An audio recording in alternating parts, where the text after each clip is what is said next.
Hello everyone, I'm Brian. Today I'm reacting to Advaita versus Advaita Vedanta. I don't know. I don't think I said that correctly. I need to hear it again. I want to pronounce it correctly. Swami Sarva Priyananda. I'm getting better at that now if I can only remember it. So this was a request. I do a request. If you have a request, please leave it in the comments below. Please leave the title, the YouTube channel, and the link. That way I can search for it and add it. If you leave the link, it might get put for held for review from YouTube, and I generally don't go to that section. So, but you can. I mean, it might come up, and I'll message anyone that leaves a recommendation. I will message you saying, "Hey, I got it." If I haven't messaged you, give it about a week, and then re-message again, because sometimes I get busy with life, and sometimes I can't get to comments. So if I didn't say I've added your video, please suggest it again a week later on whatever video you want, more recently preferably. But anyways, so far my belief is in a duality's world, not necessarily a non-duality. I've talked about my question in non-duality, especially considering how Brahman is everything, and how I notice a lot of Swamis, gurus, teachers say that you cannot experience Brahman. And a couple of commenters who said this, and it makes sense that you cannot experience yourself, because what is that? Swami here says that you cannot experience yourself, which is very true. You can only experience other things. So if everything is Brahman, how are we experiencing ourselves? Someone did leave a comment about a video, and I'm going to check that out pretty soon, because I'm hoping it will explain how are we having this duality of a world if everything is Brahman. I have my theory, which can destroy my question in a sense, I think, but I want people to answer for me. Anyways, let's go ahead and get started. I talked too much already. To the October session of Sahitya O Alochana. For people joining us for the first time, it's a monthly session, discussion forum sponsored by Ananda Mandir of New Jersey. It meets every month and discusses various topics carefully chosen from a wide range of subjects, including philosophy, science, mathematics, business, economics, current affairs, sports, and anything and everything that is worth discussing. I am Subrata Bhaumik, a co-chair and convener of the group. With me are two of my fellow members of the group, including Amitabh Bakchi, co-chair of the group, and Gautam Goswami, a valued group member. This evening, we will be presenting to you a very illuminating talk on Hindu philosophy, and the topic is Dvaita versus Advaita Vedanta.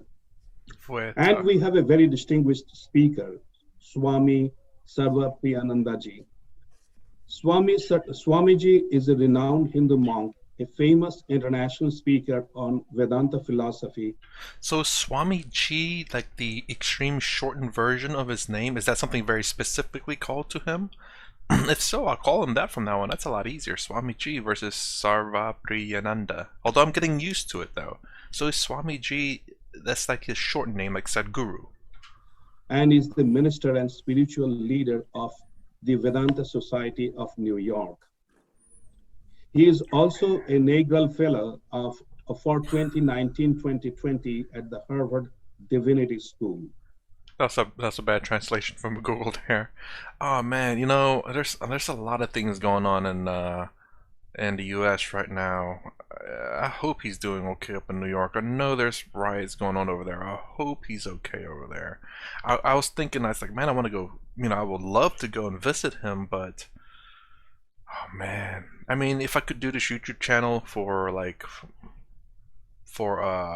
as a living, I would love to travel up there. I'd like maybe show my traveling up to him and go visit him and talk to him. I would have to write down questions and stuff and go see Sadhguru and any other wise people over here. But alas, I cannot. At least not yet. At least not yet. But hopefully by the time I do, hopefully none of them has passed away.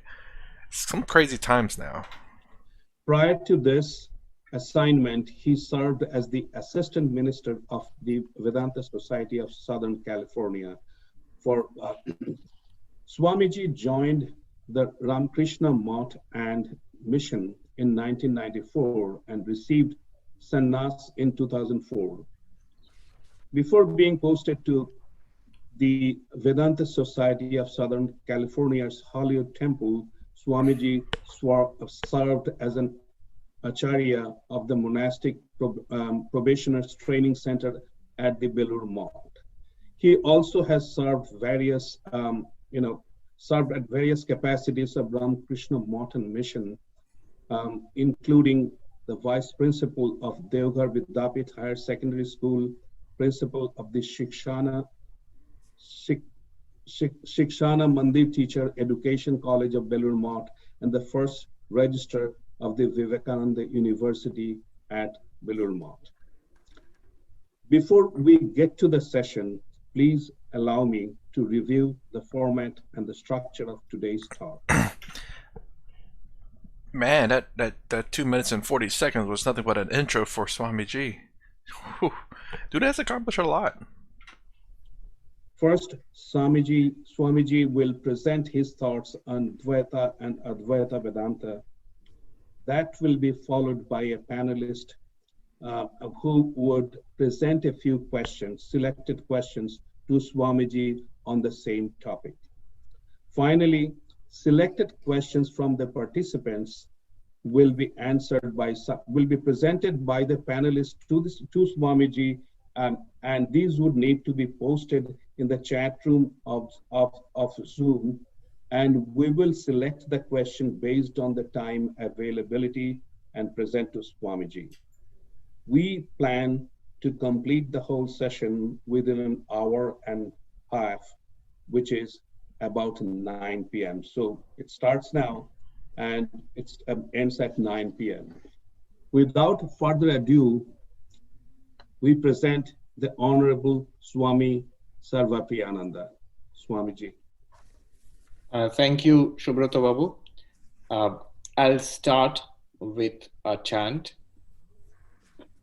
Om Asato Ma Sadgamaya Tamaso Ma Jyotirgamaya Mrityurma Amritam Gamaya. Om Shanti Shanti Shanti.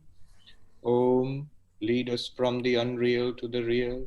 Lead us from darkness unto light. Lead us from death to immortality.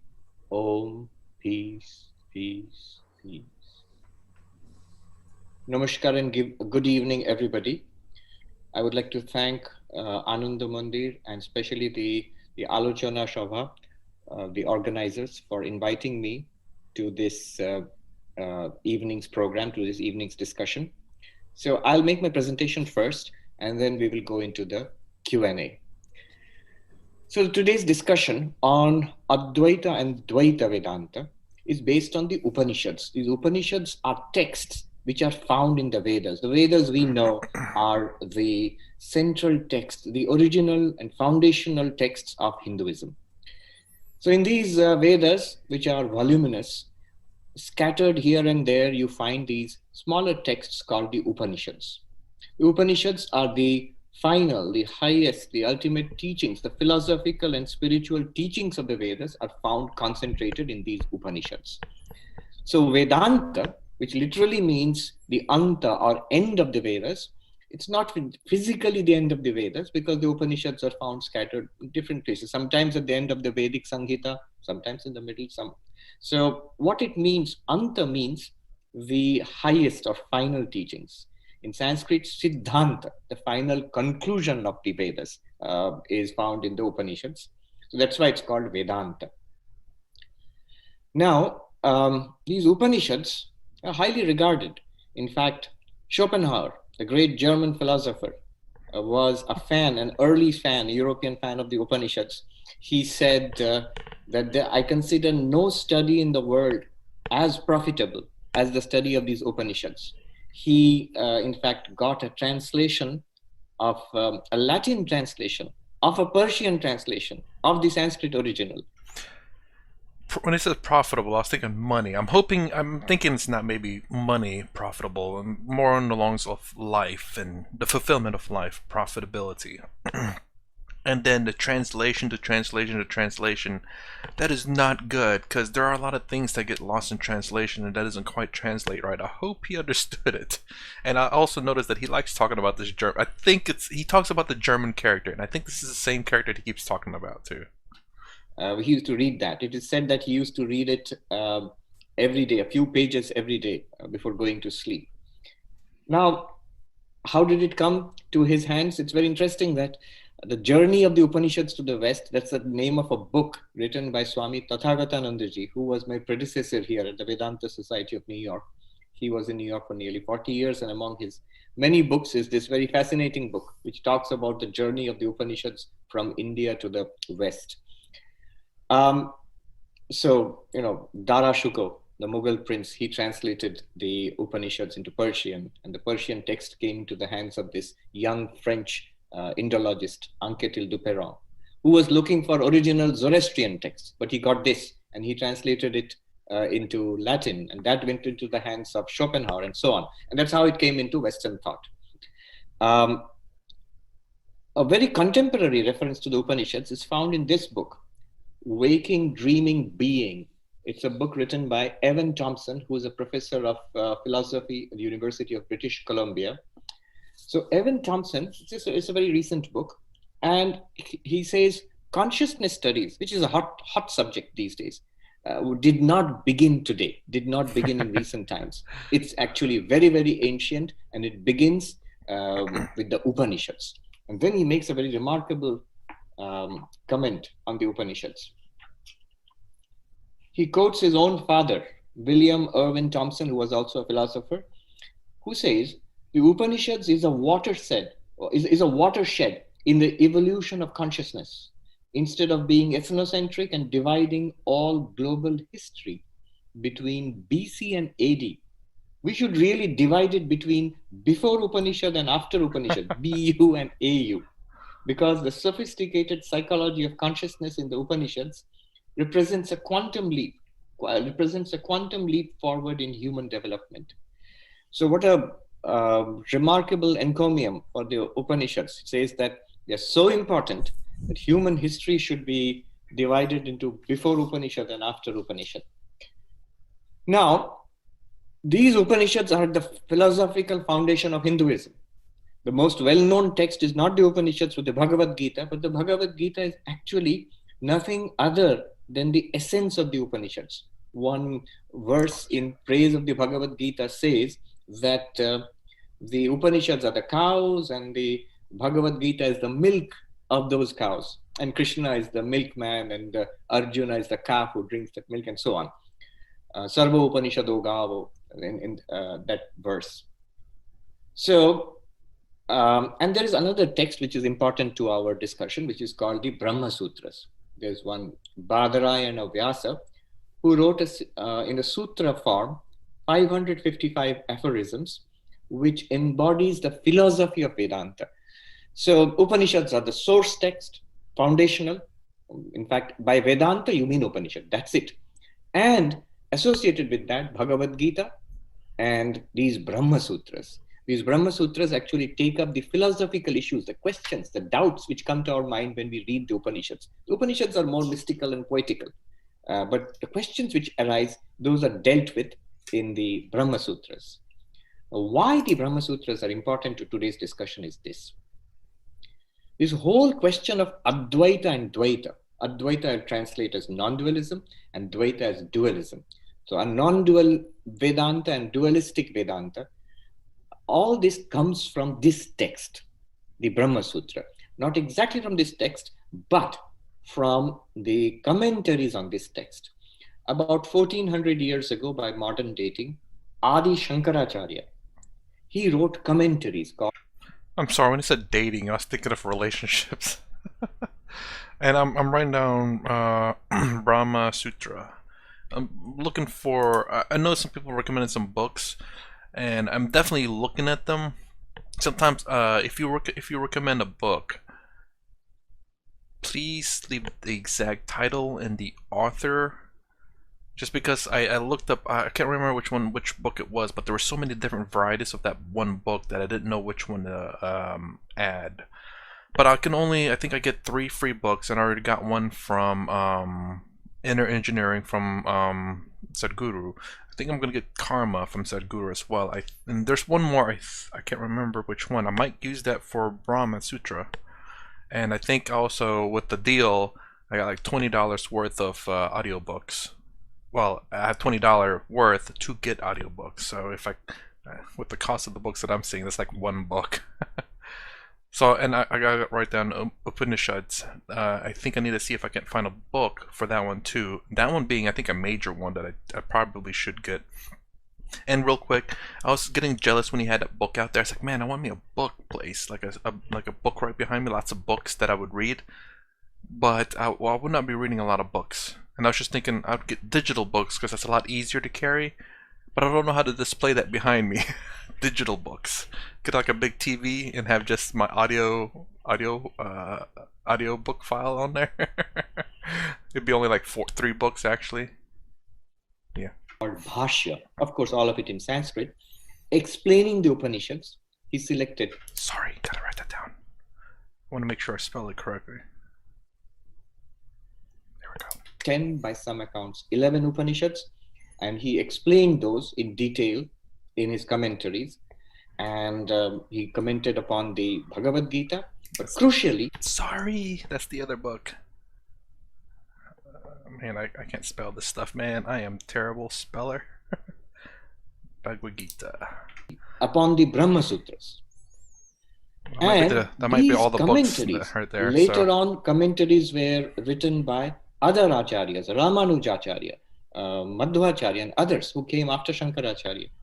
These commentaries on the Brahma Sutras are crucial for today's discussion. Why? Because it is the kind of interpretation, the framework, the paradigm which was set forth in these different commentaries that gave rise to different schools of Vedanta. The different schools of Vedanta are based on the commentaries on the Upanishads, Bhagavad Gita, and crucially Brahma Sutra. So Shankaracharya interpreted Upanishads, Bhagavad Gita, and Brahma Sutra. Together, these 3 are actually known as Prasthanatrayi, the triple canon, the triple foundation, canonical texts of Vedanta. His interpretation, his commentary on that forms the basis of the school of Vedanta we call non-dual Vedanta, Advaita Vedanta. And the next person, about 200 years after Shankaracharya, came Ramanujacharya, who gave a very different interpretation of the same texts. And his commentary, his Bhashya on the Brahma Sutra is called Sri Bhashya, where he openly and powerfully disputes Shankaracharya's commentary and sets up his own interpretation of Vedanta, of the Upanishads, which came to be known as Vishishta Dvaita Vedanta. About, again, 200 to 250 years after Ramanujacharya came Madhvacharya, who disputes both earlier interpretations and gives his own interpretation of Vedanta on his Bhashya commentary on the Brahma Sutras. So Madhvacharya's commentary is known as the Purna Pragya Bhashya. Ramanujacharya's commentary is known as the Sri Bhashya. Shankaracharya's commentary is known as Shariraka Mimamsa Bhashya. Madhvacharya's commentary forms the philosophical basis of the school known as Dvaita Vedanta, dualistic Vedanta. And that was not the end of it. Around that time, there came others. For example, Vallabhacharya, whose commentary on the Brahma Sutra forms the basis of yet another school of Vedanta called Shuddha Dvaita. Then comes Nimbarkacharya around the same time, whose commentary on the Brahma Sutras, known as the Vedanta Parijata Bhashya. Vallabhacharya's commentary is called Anubhashya. So his commentary, Nimbarkacharya's commentary on the Brahma Sutras, forms the philosophical basis of yet another school of Vedanta called Dvaita Advaita Vedanta. There is another one with which we are actually familiar. As Bengalis, we know of the Gaudiya Vaishnava Sampradaya, Sri Chaitanya Mahaprabhu. So his followers, not he himself, but his followers systematized Gaudiya Vaishnavism which is formed around the life and teachings of Sri Chaitanya Mahaprabhu, into another school of Vedanta called the Achintya Bheda Veda school. There was Baladeva, who wrote a commentary called Govinda Bhashya on the same Brahma Sutras. So if somebody is interested, I will make a clear division between Shankaracharya's non-dual Vedanta and the rest. Why? Though they often style themselves as Advaita, Shuddha Advaita, Dvaita Advaita, Vishishta Advaita, only Ramanuja is unashamedly Dvaita. But all the others, they're some form of non-dualism, but actually, practically speaking, they are dualistic. At this point, I'll make a crucial point, a differentiation. What is it all about? This is the textual background. I'm giving you the textual background, but practically, what does it come, or theoretically, what does it come to? Where is the crucial difference? Jiva, Jagat, Ishvara. Ishvara means God. Jiva means sentient beings like us. Jagat is this material universe. God, sentient beings, material universe. This triangle, those who consider this triangle to be real and distinct, God is different from us, we are different from each other, and the world, material world, is an independent, different reality. Those who consider these differences to be real, these entities to be real and different from each other, they are dualistic. Yeah, I was going to say, but it's kind of weird how, I guess, this particular school has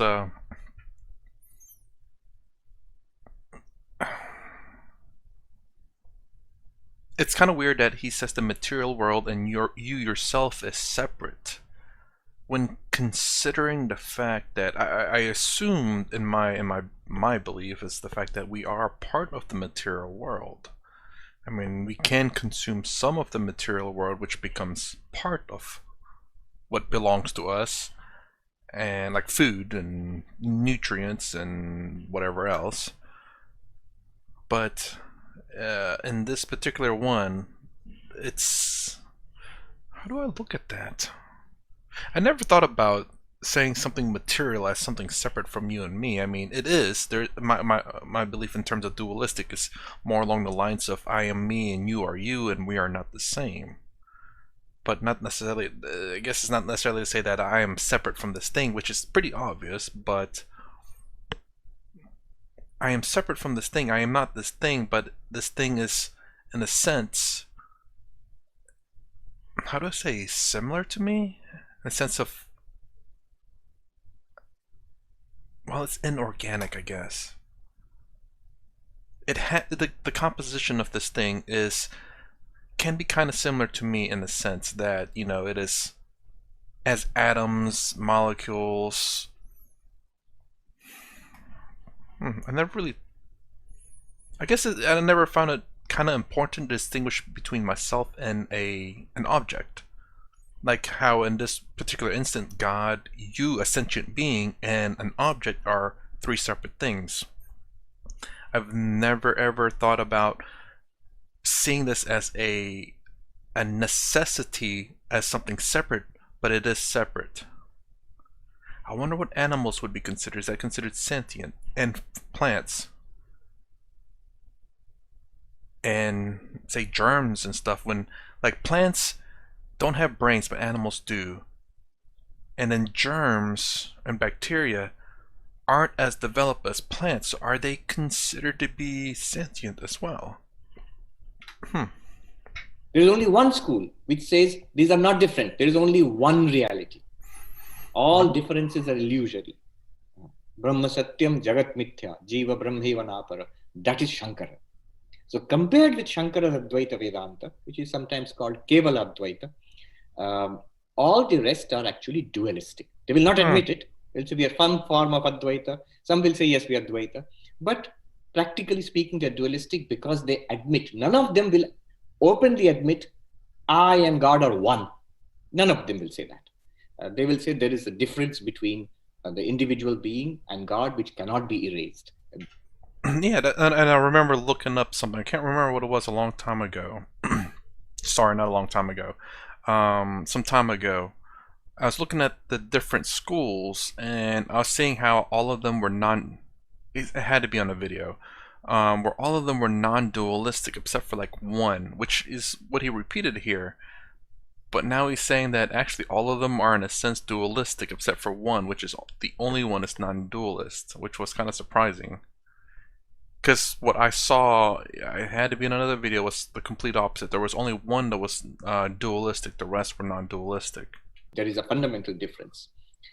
And one practical difference between the two, Shankara's Advaita keeps jnana or knowledge as its main plank, as its main methodology. Whereas all the other schools, without distinction, they are all bhakti schools, devotional schools. Vishishta Dvaita, Dvaita Vedanta, Shuddha Dvaita, Dvaita Dvaita, Chinta Bheda Ved, all give without any hesitation, give primacy to bhakti, devotion. Those who are interested, this book is very good for the bhakti schools of Vedanta. Swami Tapasyanandaji, this is published from, Swami Tapasyanandaji was a very senior monk of our order, vice president of our order. It's published from Madras, Ramakrishna Math Madras.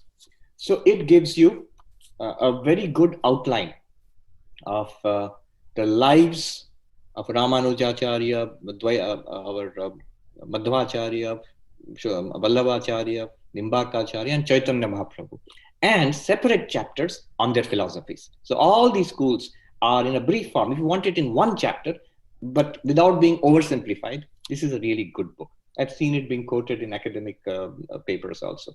So now, what I'll do now is, let me speak of Dvaita Vedanta first. Instead of speaking in general about dualism, let me take, because the topic is Dvaita Vedanta, let me focus on the school of Dvaita Vedanta. So I'm particularly focusing on Madhvacharya school of Dvaita Vedanta.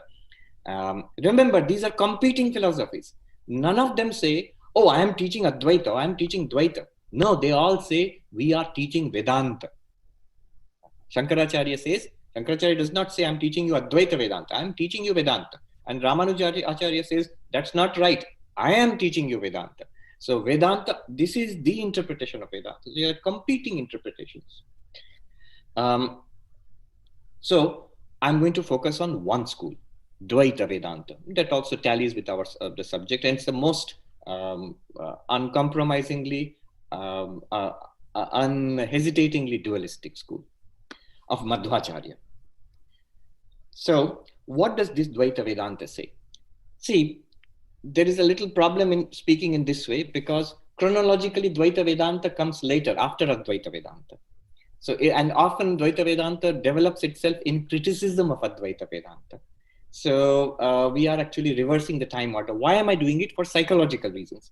Because it's what I'm going to say, what Madhvacharya says, Dvaita Vedanta says, is actually very familiar to all of us.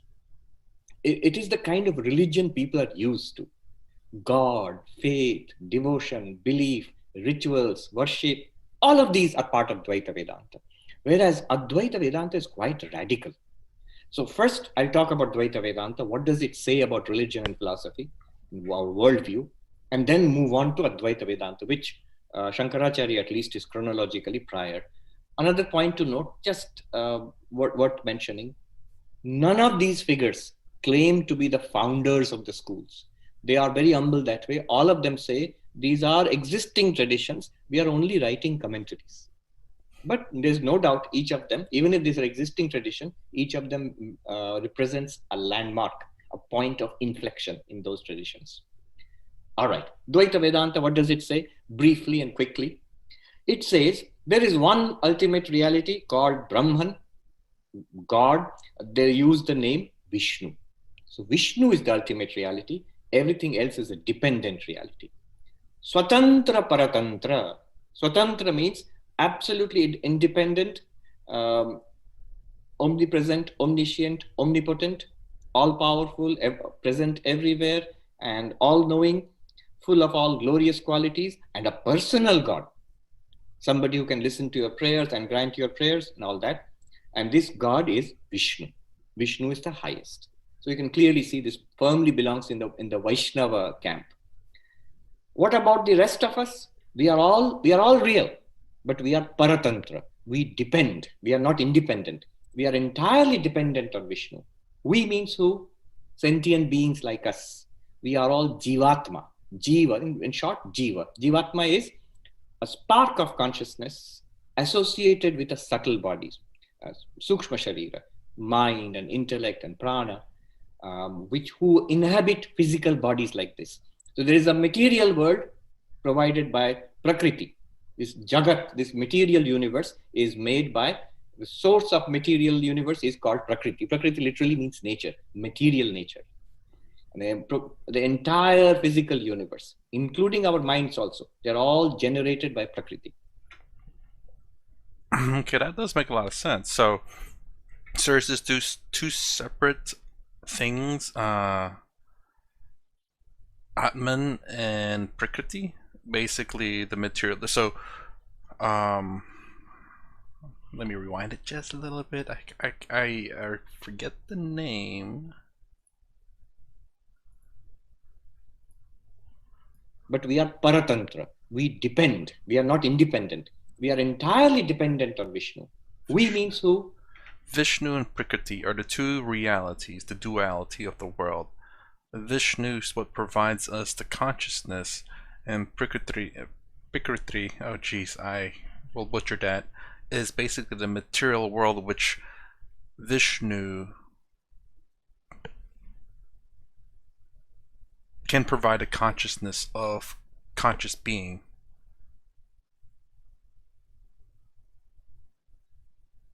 That could still be, in a sense, non-duality. Because, well, no. Sentient beings like us. We are all Jivatma. Jiva, in short, Jiva. Jivatma is a spark of consciousness associated with a subtle bodies, Sukshma Sharira, mind and intellect and prana, who inhabit physical bodies like this. So there is a material world provided by Prakriti. This Jagat, this material universe, is made by the source of material universe is called Prakriti. Prakriti literally means nature, material nature. And the entire physical universe, including our minds also, they're all generated by Prakriti.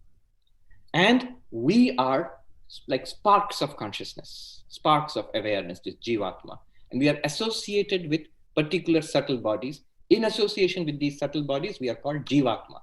Physical bodies die. They are born, they age, and they die. But we, like bits of software, going from computer to computer, device to device, we go from body to body. Could be animal bodies, could be human bodies, could be Dvaita bodies, higher bodies, lower bodies.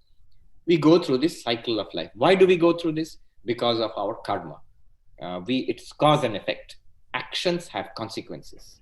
So we are involved in samsara, this world, and we have desires. We are attached to this world. We want things in this world. We want happiness. We want to avoid misery. And then we engage in what is called sakama karma, actions with desires. Everybody does it. So human beings are special because we have free will. We decide. And so this generates karma. So, the thing is, though, is that Vishnu is what provides us the spark of consciousness. We are all part of, according at least to this and from my understanding, is that we are all Vishnu. And Prakriti is just the material world which does nothing without Vishnu's spark of life, spark of consciousness. So every animal, and so basically, let me see. I don't know if you're are understanding this, but if we were to say, oh God, how do I do this without word confusion? So if Brahman was Vishnu, let me just give it some. So basically, all animals, all life, all life, all sentient being, including, I guess, viruses and stuff, is Vishnu. Not the material body itself, but the thing that provides it with action. Prakriti is, again, the physical, the actual physical world. So everything that science can measure, see, feel, touch, measure in any form, shape, or fashion. That's going to be prakriti, which includes our mind. That does can make sense. Again, it makes sense because of, I guess, my dualistic point of view. However, the thing that separates, I guess, for me, that there's just no higher power in my belief that, yeah, there's just no God there, I guess. Actions generate consequences, and these consequences build up. They are accumulated over lifetimes. And that's the thing, though. If karma in this one is that, I don't think karma is part of the physical realm, prakriti, but it's probably a part of Vishnu. But the problem with that is the fact that because all of Vishnu is all of sparks of life. So karma, again, affects everyone. Kind of like how I was talking about before about Brahman, how karma, one person's karma affects everyone because that one person is not an individual, but it's part of Brahman, which is everyone. So if this one person does bad karma, it affects everyone because in reality that one person is Brahman. I am Brahman, you are Brahman, and therefore whatever one individual does affects us all. And I think this applies to the same for me here, because Vishnu is the spark of life consciousness, the witness. Vishnu is the witness here. At least as far as I'm understanding. And so any karma that builds up, I assume, would affect everyone too.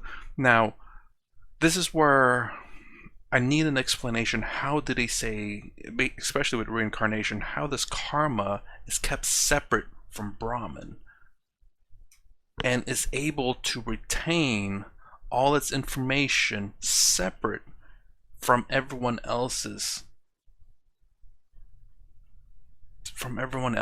in Brahman. And these consequences give rise to sukha dukkha, pleasure and pain. And to experience these pleasure and pain, we need bodies. Body after body, life after life goes on. So this is this explains this cycle of birth and death. Bodies come and go, but the subtle body, jivatma, consciousness plus the subtle body, this transmigrates. Janmantaravat, this idea of many lives. So this is something that is common to all Indian systems, all Indian thought, Hindu, all Vedic thought systems, all non-Vedic thought systems, including the Jainas and the Buddhists, and down to a more modern thought system like the Sikhs. All of them, all Indic thought systems accept multiple lives, transmigration from birth to birth, and karma. I remember one Swami in Hindi, he said, karma, janmantar, the law of karma and this multiple births, ye gambhir tattva hai, Mahatma ji. These are very profound philosophies. Why? In spite of vast differences in different systems of Hindu philosophy, just like we see Dvaita and Advaita, vast differences between Hinduism and, say, Buddhism. Buddhism does not accept God. Buddhism does not even accept a permanent soul, jivatma. No jivatma, no paramatma. But they all accept multiple lives and karma. Karma and multiple lives are accepted across the board, except the Charvaka materialist. Everybody else accepts. We learned about that earlier, so I'm going to rewind it real quick. Buddhism doesn't accept God, and not accept a even permanent soul.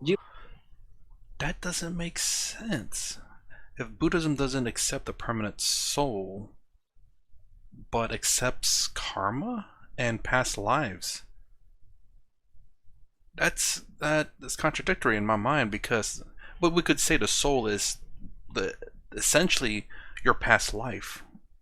The soul, your essence is the soul, and your karma, your karma is all kept in the soul. I mean, it could be used a different terminology instead of soul, but in a sense it could be the same. No jivatma, no paramatma. But they all accept multiple lives and karma. So how do you get multiple lives? So how do you know there's something that has to transfer from one body to the next body, or one life to the next life? Generally speaking, that could be explained with a soul.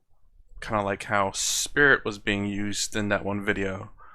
But yeah, I wonder what they believe. If they believe in multiple lives, what is it that what is it that lets you transfer your life from one body to the next, if not a soul? Karma and multiple lives are accepted across the board, except the Charvaka materialist. Everybody else accepts this. So this is the Dvaita explanation for this multiple lives. Now, what is the destiny of, what is our destiny? Destiny is, after many lifetimes, due to ethical living, following dharma, avoiding what is nishiddha, prohibited, sinful, and doing what is videya, what is recommended, following dharma, one becomes ethical and develops a kind of detachment to worldly life, vairagya, and then the existence of God, Vishnu, seems more probable. There is an interest in spiritual matters. And by the grace of God, by good karma, one comes across the teachings, obviously the teachings of Dvaita Vedanta, and one gets a guru and a teacher, and one is told that there is an ultimate reality called Vishnu. We are all dependent on Vishnu. You are not a body, you're not a mind, you're actually a transmigrating jiva. Then this individual undergoes a series of exercises, bhakti exercises. What are these exercises? First of all, ethical living, then devotion to God. Then what is this devotion to God like? Let me just quote from Madhvacharya, is a great devotee of the Bhagavata Purana. So he often quotes from that. What is bhakti? So this ethical person who is now being taught bhakti by the teachers of Dvaita Vedanta, what does he learn? Shravanam Kirtanam Vishnur, Smaranam Padasevanam, Archanam Vandanam, Dashyam Sakhyam Atmanivedanam. These are the different forms of bhakti you find in the Bhagavata Dharma. Shravanam, you hear the glories of Krishna, for example, the avatar of Vishnu. You hear about the different avatars of Vishnu. Kirtanam, you sing the glory, you chant the Vishnu Sahasranama. So Shravanam, Kirtanam, Vishnu. Smaranam, you recall the glorious form of Vishnu. You recall the Leela of Vishnu in the different avatars. Padasevanam, one aspect of one Pada, an aspect of Vishnu is this world. The Vishnu is the creator of this world, is the Lord of this world.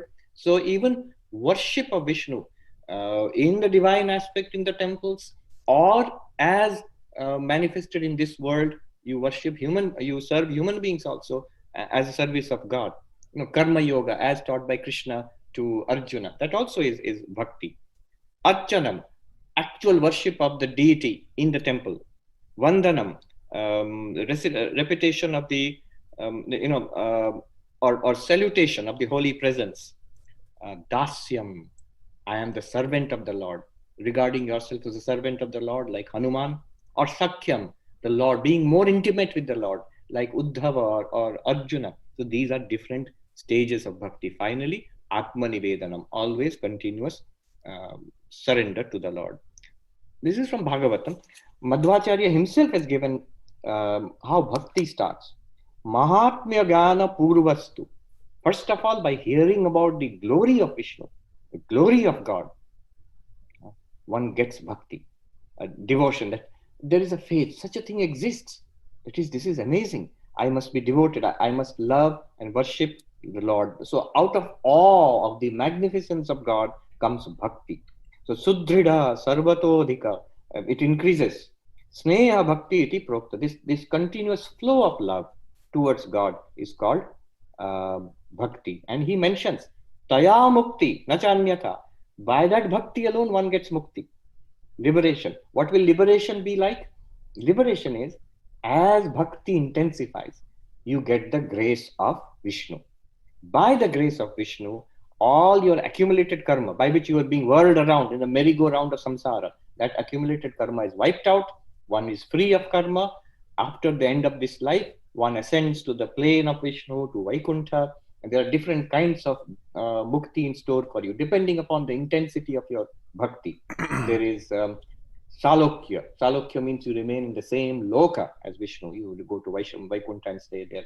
Samipya, you are close to the divine presence. And these are all eternal. Once you go there, it's forever. And then there is then Sarupya, you attain to a divine form like Vishnu, but due to continuous meditation on the glories of Vishnu. Sayudhya, you become one with the form of Vishnu. So yeah, okay, this is dualism. I forgot. So yeah, this definitely is, these different forms seem separate from Vishnu himself, from Vishnu, because you have the different levels of how close you are to Vishnu, or how, well, yeah, the different levels of how close you are to Vishnu. So So it's kind of odd that he's saying that we are all sparks of. I mean, did I mishear that? We are all sparks of Vishnu, but yet somehow, whenever we die, or whenever to stop this karma reincarnation, we only achieve a certain level of closeness with Vishnu, but never, except for I think one stage was in fact that you become one with Vishnu, and then I guess you merge back with Vishnu. Your karma or your soul or spark gets merged back, whilst everyone else remains separate from Vishnu. The fifth one called Sarshti, but we'll not go into that because there's some controversy about that. So these are different forms. Now, in Advaita, when you say I am God, become one with God, that is complete anathema to Advaita Vedanta. Why would you want to become one with God and lose your own individuality?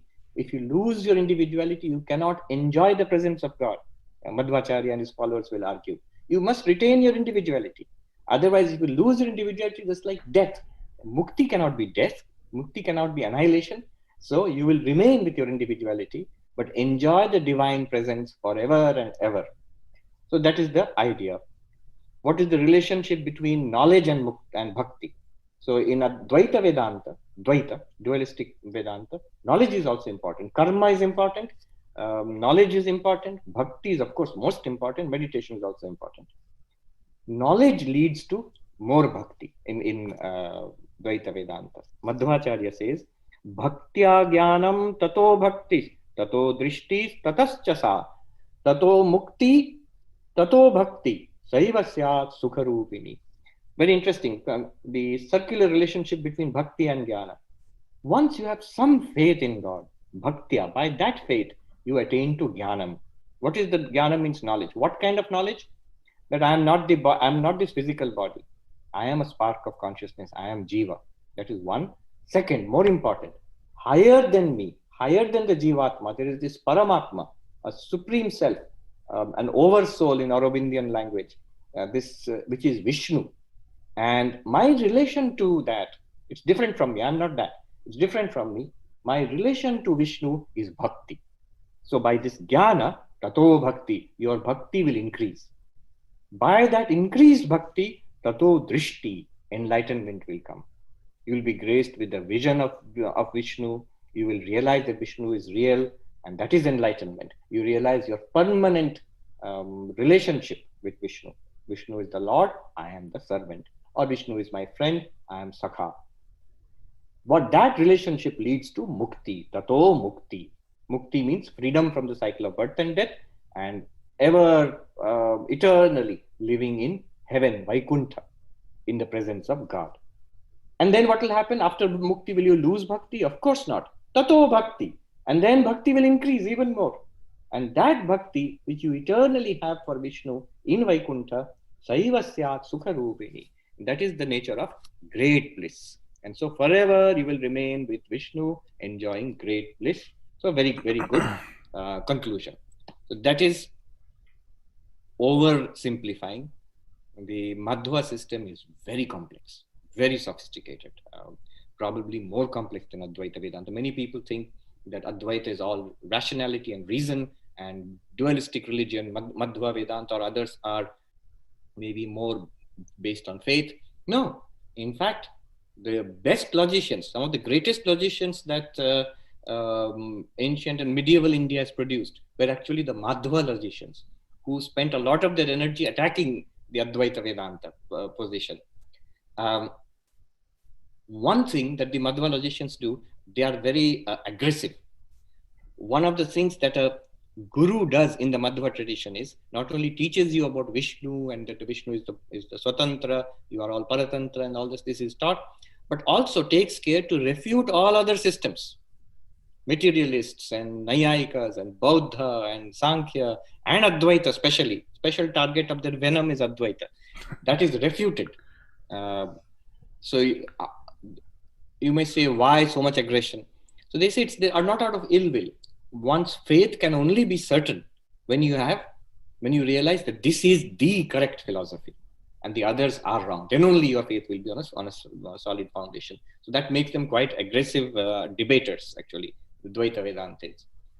It led up, after Madhvacharya, there was about a period of 300-400 years of intense polemics, attacks and counterattacks between Advaita and Dvaita.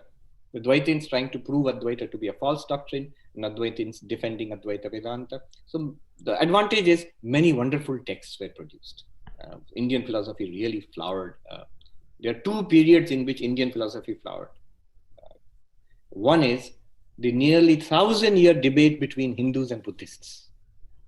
On one side, the Buddhists, Yogachara, Shunyavadins, Vaibhashika, Sautrantika, different Buddhist schools. On the other side, Nayayikas, Sankhyans, Vaisheshikas, Purva Mimamsakas, and Advaitins later on.